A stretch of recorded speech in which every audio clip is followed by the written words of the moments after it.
The Word of God is alive and powerful, sharper than any two-edged sword, piercing even to the dividing asunder of the soul and the spirit, and of the joints and the marrow, and is a critic of the thoughts and intents of the heart.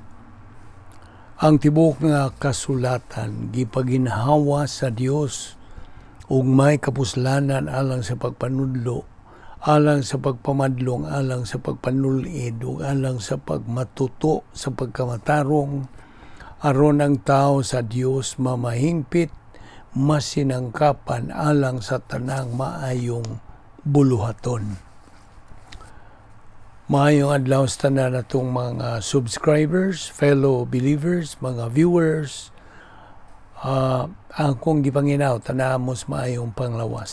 So welcome once again sa atong adlaw-adlaw nga pagtuon sa pulong sa Dios, ubos kini sa Vic Balbido Evangelistic Ministry. Kini atong pagpadayon sa pagtuon sa pulong sa Dios. This is a bilingual session. So, dili ta maglangan, kinahanglan ang atong pagpangandam sa dili pa kita magasugod sa pagtuon sa pulong sa Dios. Kinahanglan nga atong hawason, habwaon tanan natong mga salang nabuhat nga adlaw ngadto sa tubangan sa Dios Amahan, aron dili kinamahimong babag sa atong pagtuon sa pulong sa Dios. Ikaw nga magtutuo, gikinahanglan nimo paggamit sa 1 Juan 1:9 aron ikaw malimpyuhan o mapunan sa Espiritu Santo. Apan alang kanimo dili magtutuo, ang imong buhaton mong paggamit yan ang imong kabuton, your free will hinatag ka sa Dios, ipagamit ka na nimo. Imo bang tuuhan o isalikway si Ginoong Hesukristo, anaara ka nimo sa pagpili. Apan kung buot kang musalmot ning atong pagtuon sa pulong sa Dios din, kinahanglan ang imong positibo nga tubag sa awhag sa Dios, na ikaw mahimong magtutuo ug nga makasalmo to sa ikaw sa atong pagatun-an nining adlaw, magampo ta sa hilom.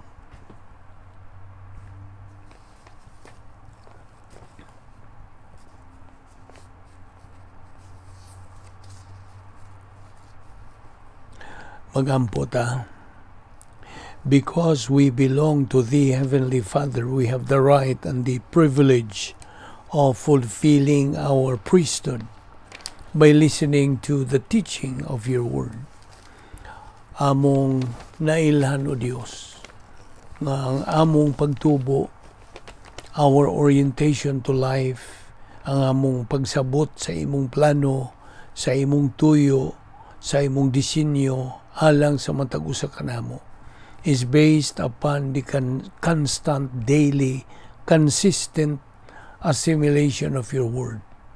Kami nagaila nga wa gayoy mahimong substitute alang sa imong pulong, that there is no capacity for our life nga that can be in any way counterfeited apart from what we have tungod kini kanimo.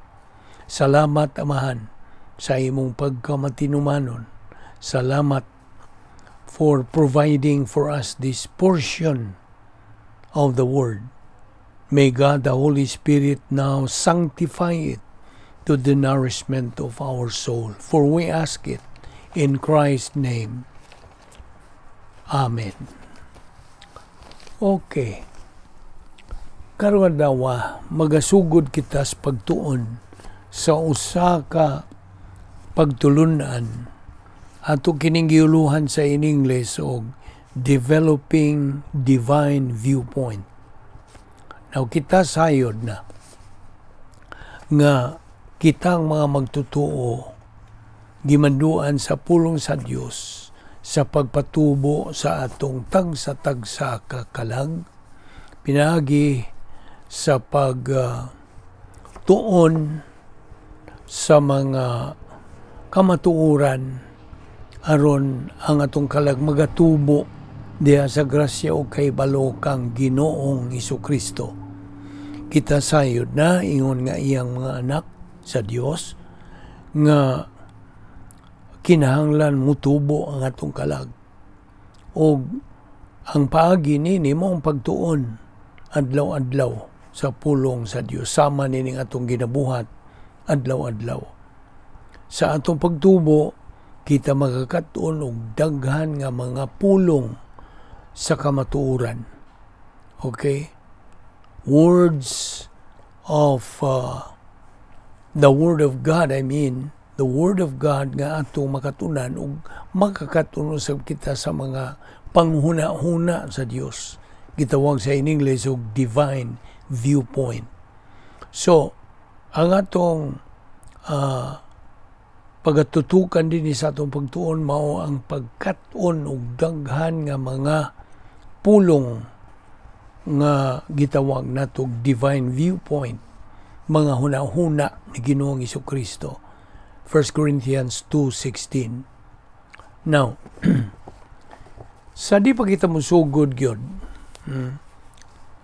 sa pagtukbil sa mga inungdanong mga butang, mahini atong hinumduman nga niadtong higayon nga kita naluwas tungod sa atong pagtuo kang Ginoong Hesukristo, ingon nga atong manluluwas. Na himutang kita sa usa ka lugar. This is called in English as positional truth. Sa ato pa kamatuoran sa atong pagkahimutang. Ang tinuod yung relasyon nato ngadto kang Ginoong Hesukristo. Our true relationship with the Lord Jesus Christ.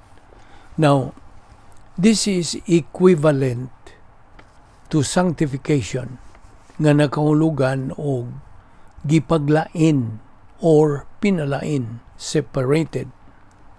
Now, kining positional truth, tinuod nga kahimtang, atong pagkabutang, clearly explains sa atong matuod gayod nga kahimtang sa atong relasyon ngadto sa Dios.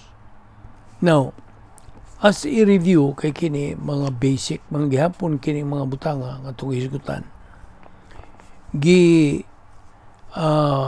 Bahin kining maong positional truth ngadto sa duha ka kategorya. Ang una ni gitawag sa in English og retroactive positional truth. Ang atong kahimtang karon nga nagasugod sa pagkamatay ni Ginoong Hesukristo dito sa cross o sa iyang espirituhanong pagkamatay o physical nga pagkamatay. Mao ni gitawag og retroactive positional truth. Now, kita naila na or identified sa iyang espirituhanong kamatayon o physical nga kamatayon. Gawas pa, kita naila usab kang Kristo sa iyang kamatayon, sa iyang paglubong, sa iyang pagkabanhaw, sa iyang pagsaka sa langit, pauli ngadto sa iyang amahan, ug ang iyang paglingkod sa tuong kamot sa Dios nga amahan. So, mao niya identification. We are identified. Now, ang meaning sa baptismo, original kining Grigong pulong, mao ang imong pag-ila. Naila ka na. You are identified with Christ. So, ang imong pagkaila kang Kristo, mao na ang iyang espirituhanon o physical nga kamatayon. Mao na retroactive positional truth. Ang ikaduha nga kategorya, gitawag kini sa in English og current. Now, ang kahimtang sa magtutuo pagkakaron, right now. That is the believer's position.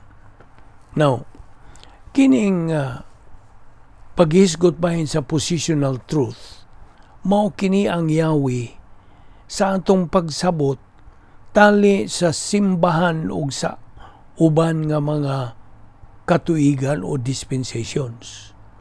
Kitang mga magtutuo din sa katuigan sa simbahan, mga sakop naman kita sa harianong panimalay sa Dios. We are members of the royal family of God. Kining maong positional truth, patinaw, nagapahayag og klaro sa diferensya o kalahian tali sa Kristyanidad ug sa relihiyon. Now, there are only two kinds of people in the world today. Sayod na kita nini. Mga magtutuo o mga dili magtutuo. Believers and unbelievers. Now, duha usab ka klaseng mga unbelievers, ang mga lascivious o mga ascetic. Ang ascetic, katong mga relihiyoso, mga inimbahon, mga mainampuon, mga maing tao, mao ni gitawag og ascetic. Apan doon na sa ilaing mga klase sa mga di magtutuo kadtong mga badlungon, mga gipanghimaraot sa katilingban, mga daotang tao sa ato pa. Unya sa mga magtutuo po, doon na po'y duha ka klase, duha ka matang, mga mananaog o mga pildiro. Now, kita nga mga magtutuo, auhag man kita sa pagbuhat og maayo. Human good, okay? Human, kung kini nga maayong binuhatan, gibuhat sa usa ka magtutuo, pinasikan lang sa iyang unod through the energy of his flesh. So, mao na human good.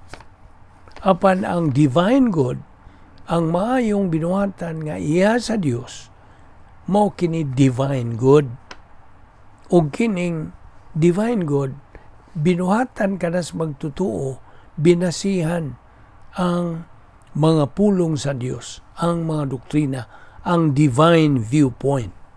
Kaya mao man niya itong uluhan ng atong tunanan, developing divine viewpoint. So, doing any of these two, madeterminar kini pinagi sa atong kabubuton. Doing any of these two, human good o divine good, is determined by our volition. Okay? Nasunda ko nini, aron di ka mawaspasing. Abi nimo, ang isyo God sa kinabuhi, mo ning atong kabubuton. Volition is the issue in life. O sa atong pagbalik sa atong bahin sa kaluwasan, sa diha nga kita mituo kang Ginoong Jesucristo nga atong manluluwas, kita na ila ngadto kaniya. We have been identified with our Lord Jesus Christ sa iyang efficacious substitutionary spiritual death at the cross. Mao to'y nakahatag na itong kaluwasan ang iyang espirituanong pagkamatay dito sa cross. Substitutionary, efficacious, substitutionary spiritual death at the cross. Mao to, dili itong physical.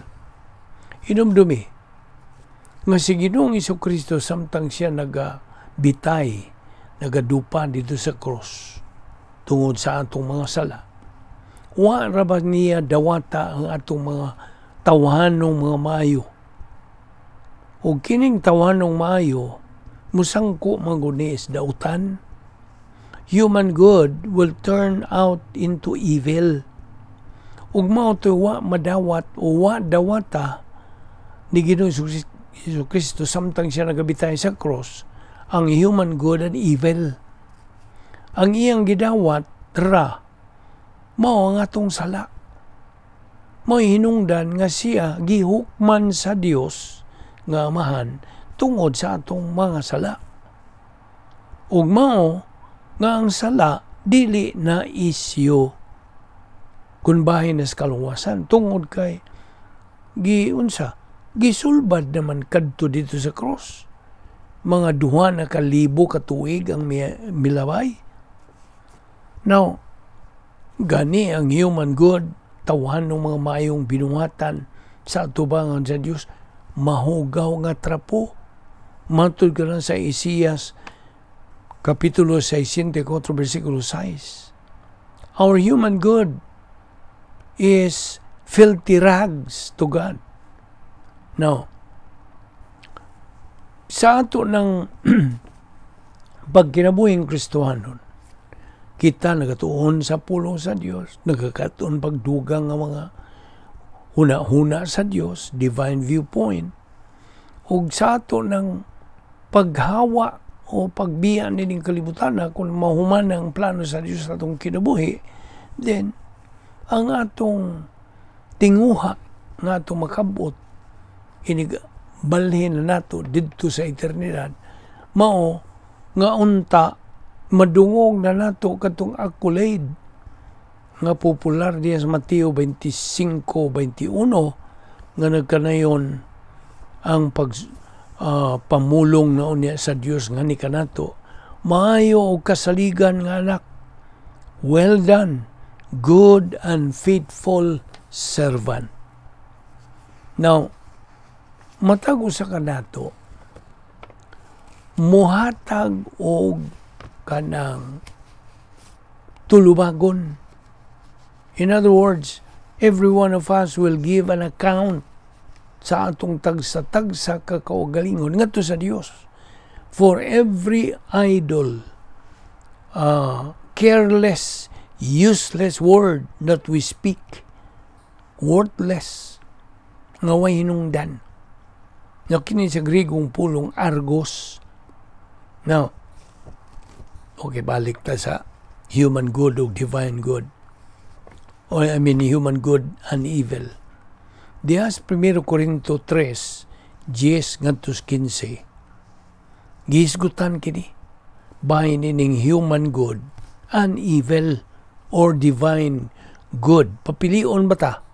Human good and evil ba or divine good? So akong giuban ng evil, pag-ingon ako, human good and evil. Kay mo sangko maligi ka na sa pagkadautan. Human good and evil or divine good. Mao ni atong kapilian. Now, ang tawhanong mayong binuhatan kanang gitandi kini sa kahoy, kogon ug dagami. Now, mangutana ko nimo, kung atong sindihan kana atong duslitan kanang maong klase maayo gitandi sa kahoy, kogon ug dagami. Kung imong duslitan kana, di ba mo siga? Masunog? O niya pagkasunog, maug daw. Mauna ang pagtandi sa human good and evil. Whereas ang divine good, gitandi kini sa kanang bulawan o silver, gold, silver, and precious stones. Now, mo na atong gisgutan din yung 1 Corinto 3, 10 ngadtos 15. Now, ang divine good, dili ni kanang masunog. They are non-combustible. Dili ni sila masunog. Duslite ko ng gold, silver, precious stones. Masunog ba na? Dili. So, maura kanay mula hutay. And this divine good will be evaluated according to verse 13 yan ng 1 Corinthians 3. Now, to be tested by what? By fire. Duslitan ka na kung masunog ba. So kana ramang gold, silver, precious stones may mo lahutay, dili masunog, mora kanay paggagantihan didto sa unsa kanang hinikahuman sa rapture. Okay? judgment seat of Christ, may mupuli. Mo na ang panahon na apod-apod na ang Diyos og mga ganti. Mo rin gantihan katong imong nabuhat nga divine God, dili itong human God. Now, abi nimo, baliktan niya itong gibuhat ni Ginoong Jesucristo dito sa cross. What Christ did at the cross, mao kining musunod: redemption, justification, or propitiation, o reconciliation. Now, kining tulo, redemption, justification, or reconciliation, gikan kini sa pagkamatarong sa Dios, sa gugma sa Dios, ug sa hustisya sa Dios. Mao kining tulo. Naunsa man ni redemption? Pagtubos. Justification or propitiation, pagtagbaw mo. Ang reconciliation, pagpasig uli. Now, our redemption sa atong kaluwasan were made possible pinagi sa hingpit nga pagkamatarong, hingpit nga hustisya, o hingpit nga gugma sa Dios. Kay mo man ni naga-compose sa perfect integrity sa Dios. Kaya ato ning ipadayon ugma. Atong isgutan ang bahin sa further about the retroactive positional death na ang atong pag-isgutan ugma. So ayaw kalimot sa pagpakiguban ng atong pagtuon